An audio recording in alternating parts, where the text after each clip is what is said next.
तो देखिए बच्चों, आपके सामने है क्लास 12th के मैथ के 6वें लेसन का 2 इंपॉर्टेंट बहुविकल्पी क्वेश्चन। चलिए इस क्वेश्चन को करते हैं। पहले क्वेश्चन में देखिए क्या दिया गया है।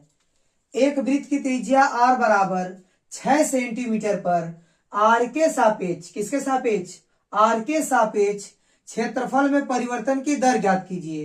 तो पहले देखिए क्षेत्रफल क्या होता है, वृत्त का क्षेत्रफल क्या होता है, क्षेत्रफल a बराबर लिखिए पाई आर स्क्वायर। ठीक है, वृत्त का जो क्षेत्रफल होता है वो होता है पाई आर स्क्वायर। आपको r के सापेक्ष क्षेत्रफल में परिवर्तन की दर ज्ञात करनी है, यानी आपको r के सापेक्ष डिफरेंशियल करना होगा दोनों पक्षों का।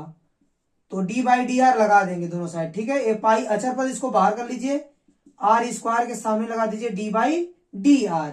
ये हो जाएगा आपका D A by D are बराबर, ये हो गया आपका पाई और आर स्क्वायर का डिफरेंशियल आर के सापेक्ष हो जाएगा 2r।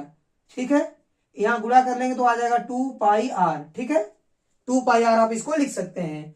अब देखिए आर के सापेक्ष निकालना था, लेकिन आर बराबर 6 पर चाहिए आपको, यानी D A by D are का मान चाहिए, लेकिन आर बराबर 6 पर।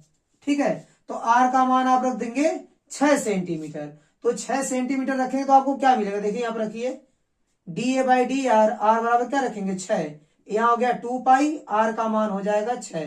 तो 6 दूनी 12 पाई, आपको आंसर क्या मिलेगा 12 पाई। और यहाँ क्षेत्रफल है तो सेंटीमीटर स्क्वायर प्रति सेंटीमीटर। ठीक है, मात्रक यहाँ पर नहीं लिखा गया है, आप 12 पाई वाले पे टिक मार देंगे तो ऑप्शन नंबर बी आपका सही ऑप्शन हो जाएगा।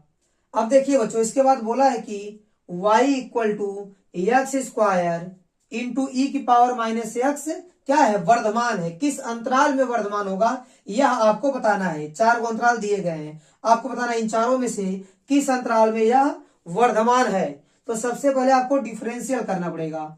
आप D Y by D X निकाल लीजिए। ठीक है, यहाँ 2 फलन है तो पहला फलन गुणे दूसरे का डिफरेंशियल, ई की पावर माइनस एक्स का डिफरेंशियल हो जाएगा ई की पावर माइनस एक्स, और माइनस एक्स का पुनः डिफरेंशियल करेंगे तो -1 हो जाएगा, प्लस दूसरा फलन गुणे पहले का डिफरेंशियल, एक्स स्क्वायर का हो जाएगा 2x। ये हो गया d Y by D x. देखिए बच्चों, इन दोनों में से आप माइनस एक्स इंटू ई की पावर माइनस एक्स कॉमन कर लीजिए। माइनस कॉमन हो चुका है, एक्स की 2 पावर, 1 पावर कॉमन तो 1 पावर बचेगी। ई की पावर माइनस एक्स भी कॉमन हो चुका है। ठीक है, आप माइनस कॉमन किए तो चिन्ह बदलेगा, ये हो जाएगा माइनस। ई की पावर माइनस एक्स भी कॉमन है और एक्स भी कॉमन है, तो आपका बचेगा 2। ठीक है, ये मिल गया आपको d Y by D x का मान।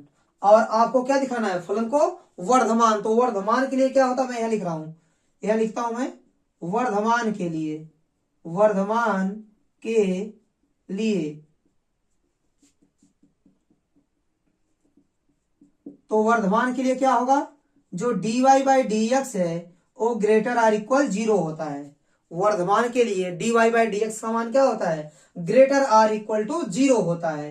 तो d Y by D x का मान रख दीजिए माइनस एक्स इंटू ई की पावर माइनस एक्स, और यहाँ x minus 2 greater or equal 0। ठीक है, माइनस से आप दोनों पक्षों में गुणा कर लीजिए। इस माइनस को हटाने के लिए माइनस से गुणा करेंगे तो जो असमीका है वो चेंज हो जाएगी। ठीक है, जो ग्रेटर आर इक्वल था वह लेस आर इक्वल हो जाएगा माइनस से गुणा करने के बाद।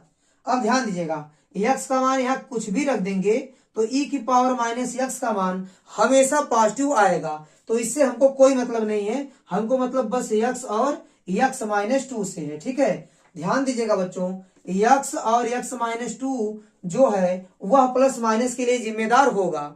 ई की पावर माइनस एक्स हमेशा क्या होगा, पॉजिटिव होगा। एक्स का मान कुछ भी रख के देख लेंगे, इसमें ये हमेशा पॉजिटिव आएगा। माइनस प्लस आने का रीजन ये दोनों हो सकते हैं। तो बच्चों इन दोनों पर आप ध्यान देंगे, एक्स को भी 0 के बराबर दिखाइए और एक्स माइनस 2 को भी 0 के बराबर दिखाइए। यहाँ से आपको एक्स का मान 0 मिल गया और यहाँ से आपको एक्स का मान मिल जाएगा 2। ठीक है, आप एक संख्या रेखा बनाएंगे, आपको 2 मान मिला है, इन दोनों मान को संख्या रेखा पर दिखाएंगे।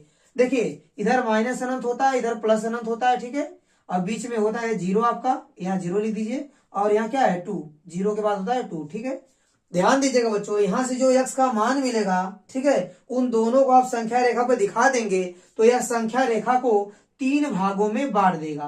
तीन भागों में जब बांट देगा तो पीछे से पहले भाग को प्लस और दूसरे भाग को माइनस और तीसरे भाग को प्लस कहेंगे। ठीक है, आप अल्टरनेट प्लस माइनस प्लस लेकर चलेंगे जितना भी टुकड़ा हुआ रहेगा। तो यहाँ क्या दिखा रहा है, लेस आर इक्वल जीरो, मतलब निगेटिव वाले हिस्से को लेना है। मतलब बच्चों आपको निगेटिव वाला हिस्सा लेना है, मतलब इस वाले हिस्से में। ठीक है, इस वाले हिस्से में आपका जो फलन है वह वर्धमान होगा, मतलब 0 से लेकर 2 तक क्या होगा, वर्धमान होगा। तो बच्चों इसका मतलब पहला ऑप्शन आपका नहीं होगा। और ये बोला है -2 से 0 तक, ये भी नहीं होगा।